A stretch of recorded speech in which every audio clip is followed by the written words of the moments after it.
石段街近く、伊香保神社にも近いです。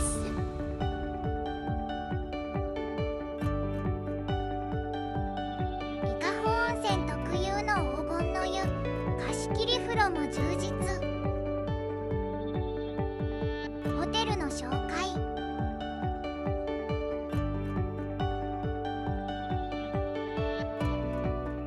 雪氷氷のの旅。旅。金太湯は伊香保温泉石段街の上の方にあります。路線バスで来た場合は石段街のふもとから石段から登るか、車道から上がっていきます。私たちは伊東園ホテルの送迎バスで池袋から到着。伊東園バスを利用して伊香保で過ごしたダイジェスト動画もあるので、よろしければご覧ください。概要欄のチャプターリストもご活用ください。チェックイン。13時にホテルに着いてチェックイン。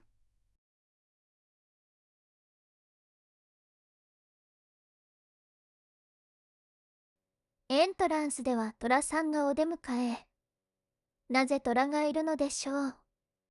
江戸時代に石段街にある12の温泉宿の家紋として干支の動物が割り当てられたのだそうです。金太湯に割り当てられた干支が虎です。現在は伊東園ホテルズの系列ですが、もともとは300年の歴史を持つ老舗旅館なんです。石段街から金太湯に向かう路地の入り口には虎のプレートが敷かれています。石段街で干支プレートを見つけてみてください。石段を干支を探しながら歩くのも楽しみね。でも全部取ったつもりが牛と実と猿が漏れていました。また来なくちゃ。ちなみに江戸時代に干支が与えられた12の旅館のうち、現在も営業しているのは4軒のみです。虎の金太湯、辰野岸権旅館、鳥の千吉人生館、根のホテル小暮です。千秋人選館はお正月に宿泊した時の動画がありますので、よろしければご覧ください。話がそれちゃったけれど、チェックイン。夕食と朝食のチケットを受け取ります。無料の貸し切り風呂とカラオケは当日13時から予約開始です。有料の露天風呂は宿泊予約したその日に予約可能です。卓球は予約なしで空いていれば利用できます。麻雀は無料で宿泊予約後、麻雀の予約ができます。他にゲームコーナーがあります。ロビーは広めですが、混雑時は椅子が足りなくて座れない人もいます。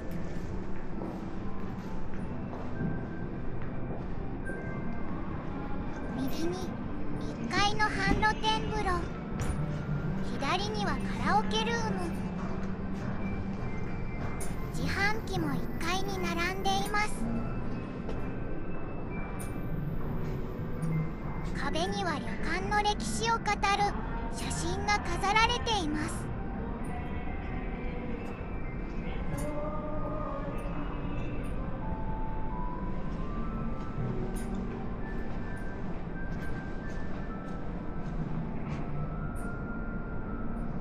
部屋に入れるのは15時。それまでロビーでくつろぐこともできます。ホテル前から石段街にもすぐ出られるので、石段を歩いて楽しむこともできます。部屋に行く前にフロント横の棚から浴衣を持参します。全部同じ模様でした。15時前になると浴衣を持った宿泊客がエレベーター前に集まりました。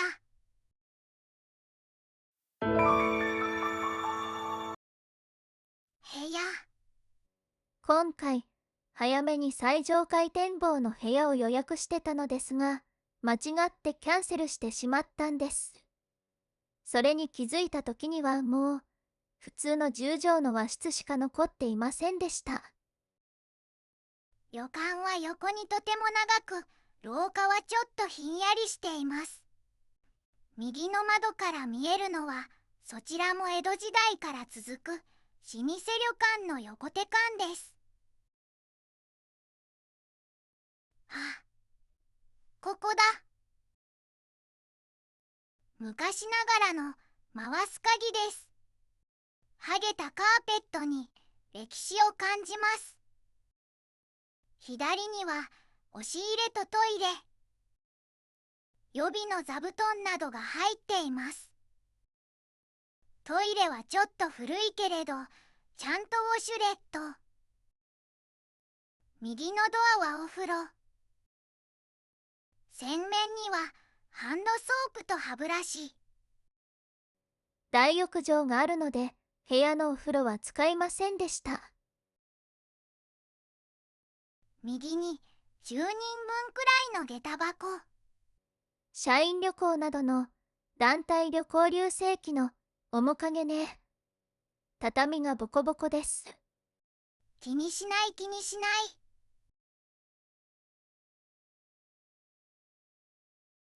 座卓にお茶菓子など。山塩羊羹とわさびごまサンド。お茶セット。部屋は榛名山川流です。増改築が繰り返された7階建ての建物の4階の部屋です。榛名山が建物の影で見えません。ちなみに7階の有料貸し切り風呂からの景色はこちら。7階の展望テラスからの景色はこちら。榛名山が見えます。広縁に冷蔵庫があります。水のペットボトルはありません。ポットなどは上にあります。クローゼットに丹前、帯、バスタオルがあります。ドライヤーはこのカゴの中に入っています。私はこんにゃく。売店から来たの。部屋からの景色をもう一度。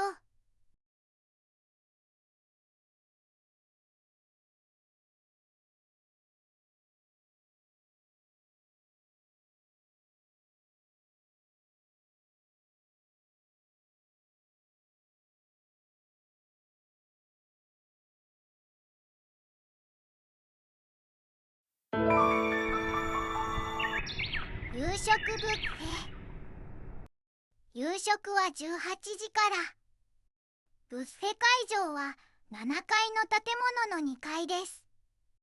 1階から階段で上がってきました。ガラスブロックのある階段は赤いカーペット敷きでレトロな感じで素敵です。地震の多い日本では規制があり、小さめのガラスブロックで設置面積も限られています。ガラスブロックは遮音性、断熱性に優れているだけでなく、装飾性も高くて好きです。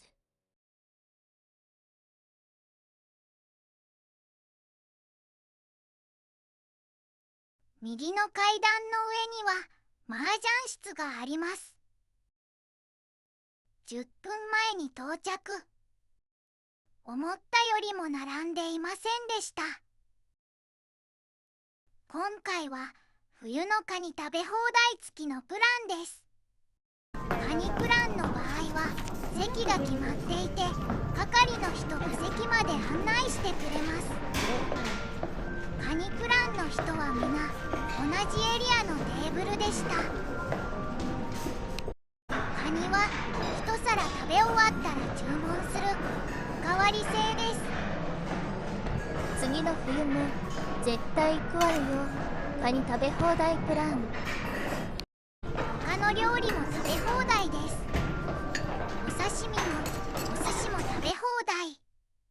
お寿司はサーモン、エビ、小肌、イカ、もずく酢、ゴーヤ豆腐などの小鉢も食べ放題。枝豆、小松菜のおひたし。あとこの冬には赤城鳥のフェアも開催していました。こだわりの塩唐揚げ、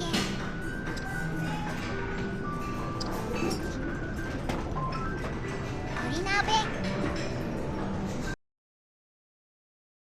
鍋を自分のテーブルに持参して食べます。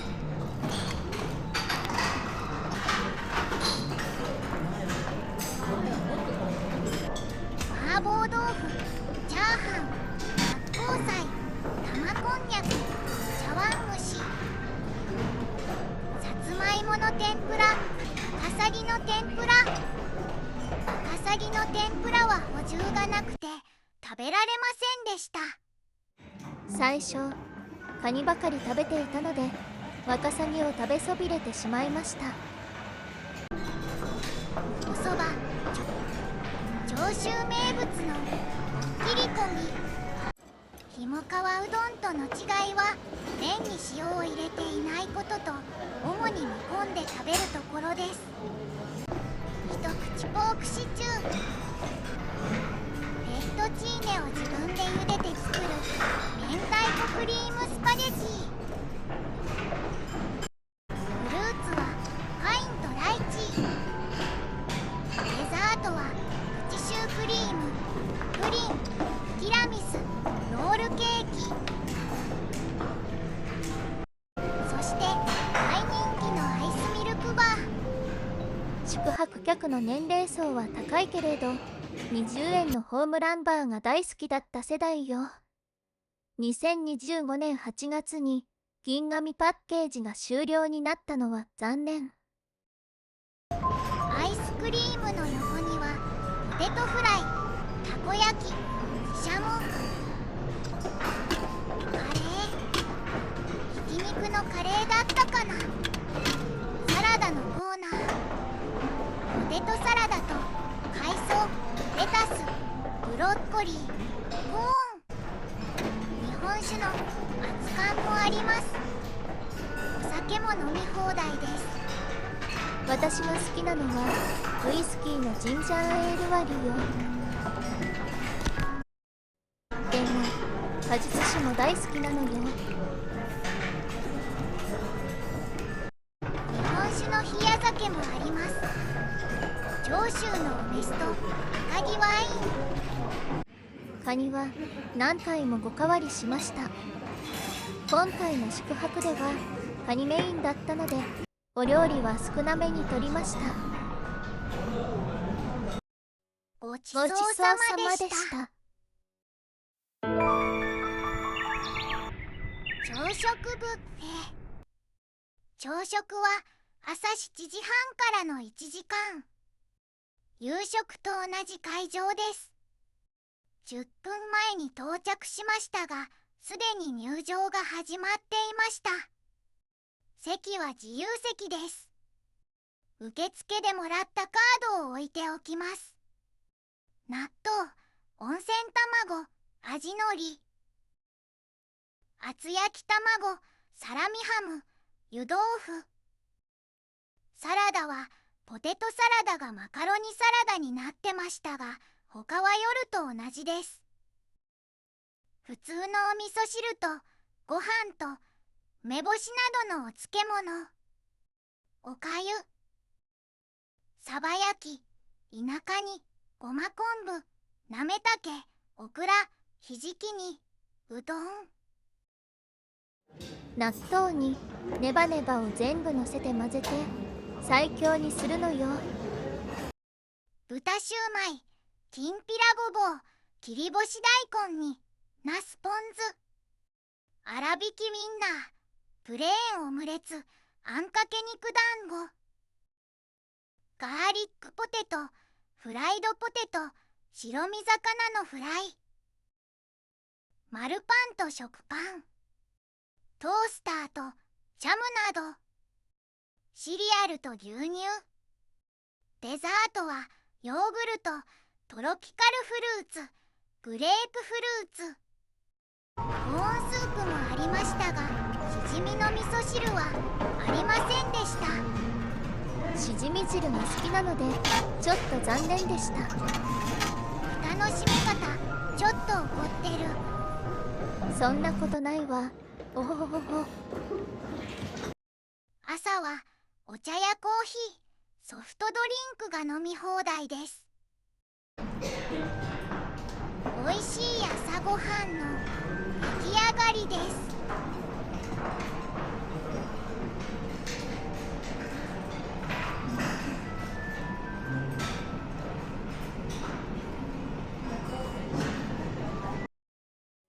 ごちそうさまでした。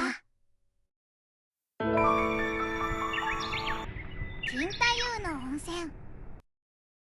伊香保温泉には褐色の黄金の湯と無色の白金の湯の2種類があります。白金の湯は1990年代に発見された新しい湯です。金太湯で入れるのは黄金の湯です。茶褐色の鉄分を含む硫酸泉塩です。室町時代から知られる温泉で子宝の湯としても有名です。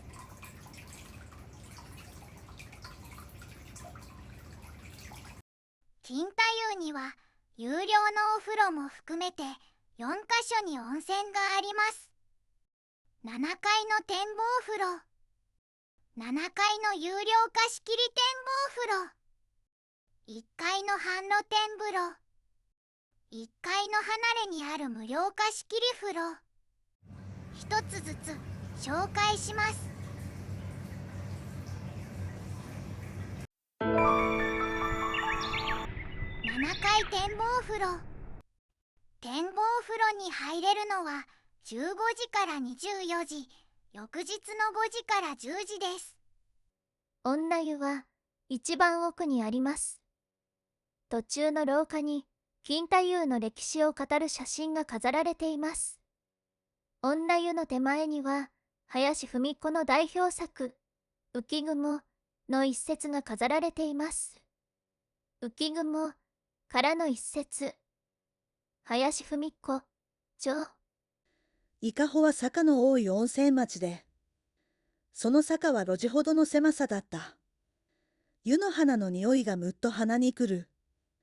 ホトトギスで有名な伊香保というところが案外素朴で、いかにもロマンチックだった。金太夫博。女性文学の先駆者林芙美子はおそらく実際に金太夫に泊まったのでしょうね。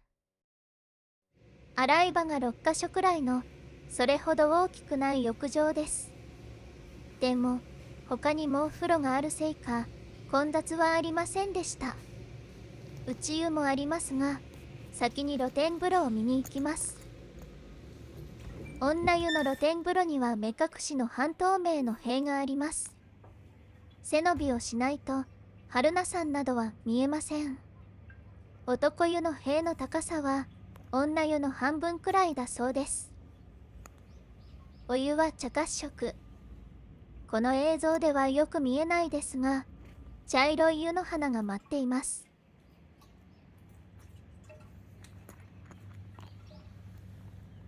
湯の花は特にこの奥の浴槽の下の方に沈殿しています。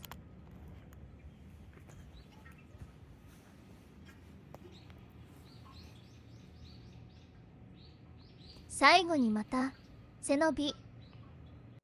こちらが内湯。脱衣所には無料の貴重品ロッカーがあります。1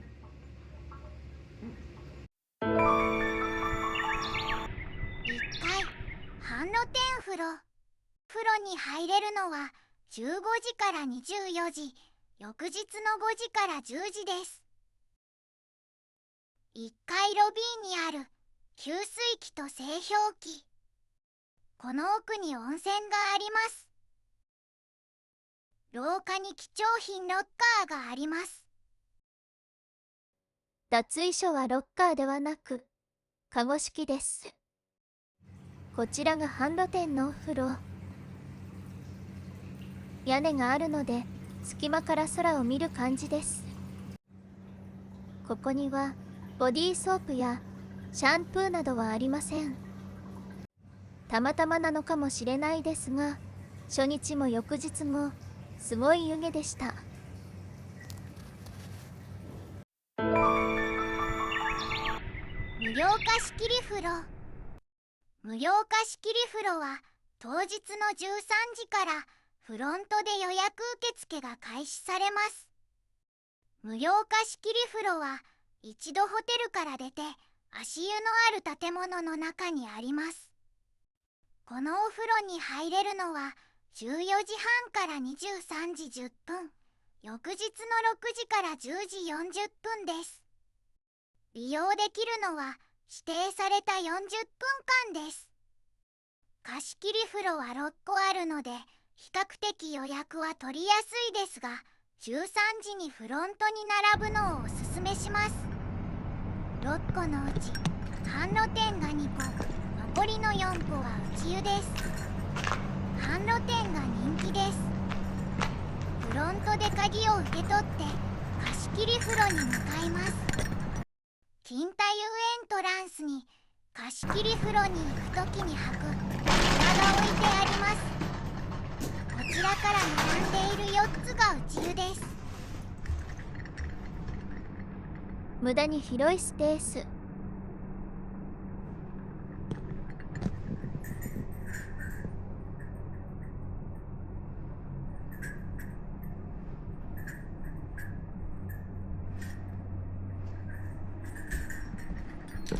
給水器やトイレ、椅子もあります。このドアの奥に販路店の貸し切り風呂が2つあります。もてなしの湯と安らぎの湯。左側の壁の向こうは足湯かな。安らぎの湯に到着。脱衣所もお風呂も3人で利用するサイズです。このお風呂にはボディーソープやシャンプーなどがあります。寒い1月だったのでお風呂にはウレタンの蓋がかぶされています。お風呂は岩風呂でした。フロントで予約するときにとりあえず販路店のお風呂お予約しておきました。販路店といっても屋根と塀があるので隙間から空が見える程度です。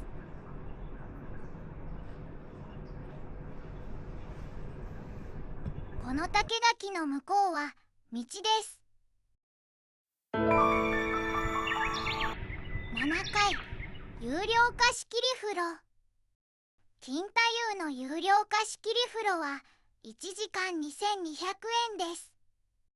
このお風呂に入れるのは15時15分から23時10分、翌日の6時から10時です。部屋の予約完了後から予約が可能です。貸し切り風呂は3個あり、予約が取れたのは春菜です。ドアを開けるとなぜか小さい階段がありました。コンパクトな脱衣所。カゴは4個あるので4人くらいまで利用できそうです。アメニティはないです。ボディーソープやシャンプーもありません。本当は明るい時間に入りたかったのですが、石段街の散策もしたかったので夜の時間帯で予約しました。なんだろうこれ。ここにもウレタンの蓋です。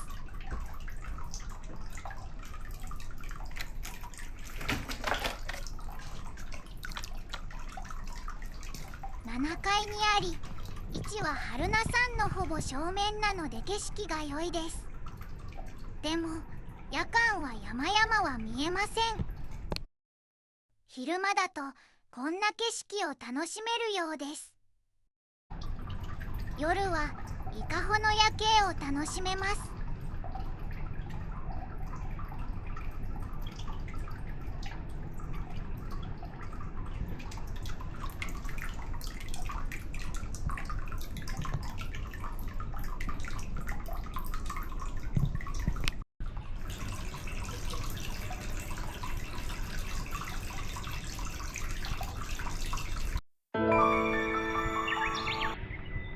足湯。貸切風呂の建物の前を通り、石段街に向かうところに足湯があります。昼間は通りすがるたびに足湯には人が入っていました。冬は寒いし着ているものも多いので、足湯には入りませんでした。ちなみに足湯の前を通って小道を進むと石段街に出られます。こういった横道にもお店があります。石段に出ました。金太夫の家紋のトラプレートがあります。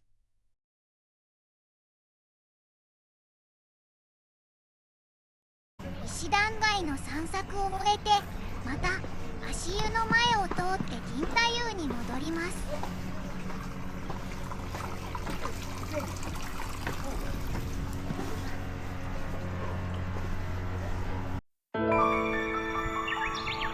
7階展望テラス。7階には展望テラスがあります。部屋が低層階だったりしても、ここから春菜さんを見ることができます。到着時と夜、そして翌朝、ここから景色を眺めました。でも1月はとても寒かったので、まず7階のお風呂で温まってからテラスで景色を見ました。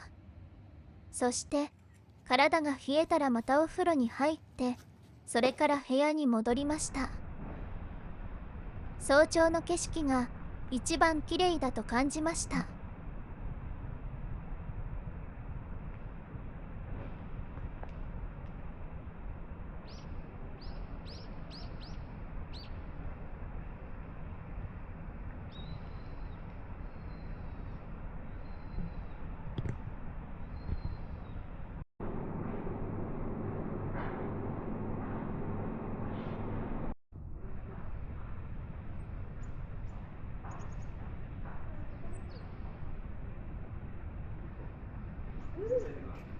あ、でも風呂入った時はちょうどいい。気持ちいい。私やってさ、すごいな。カメラ映ってる。風呂入った時はちょうどいい。暑いじゃん。すごいな。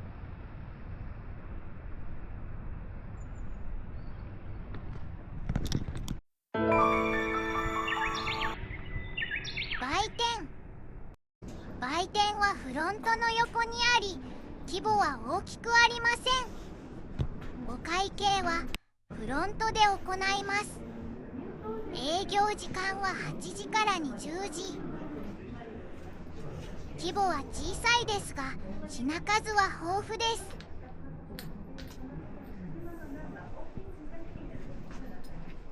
これは部屋のお茶菓子で置いてあった花豆の羊羹ね。ちょっと食べてみたいものがたくさんあるわね。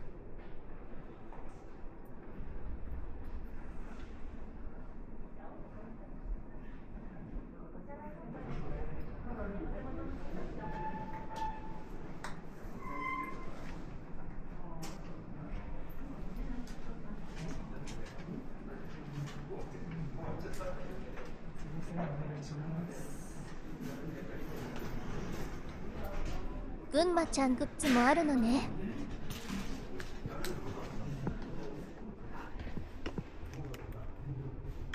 これは何かしら？ねえねえ、玉こんにゃく大好きだよね。玉こんにゃく。昔山形の山寺で19時一気食いしたことがあるわよ。私はこんにゃくよろしくね。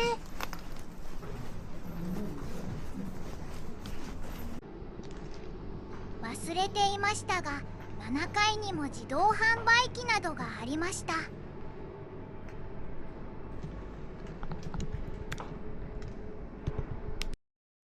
マッサージチェアも7階にあります。最後は7階の映像でお別れです。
この動画が参考になりましたら高評価、チャンネル登録よろしくお願いします。